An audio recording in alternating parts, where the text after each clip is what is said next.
ఉల్లిపాయలు అలా మగ్గించుకుని ఈ 3 గుడ్లు వేసి ఉప్పు కారం పసుపు అన్నీ కలిపేసి పేనం మీద అట్ట కింద వేసేయడమే.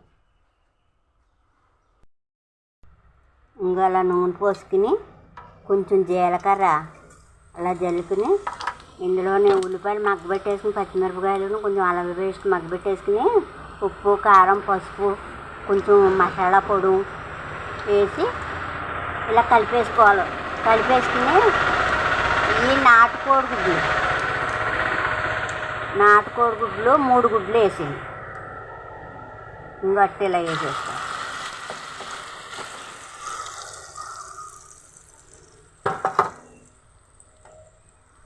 సిమ్లో పెట్టుకుని అదిగో కోడిగుడ్డట్టు మాడిపోకుండా తిరిగేసుకోవడమే.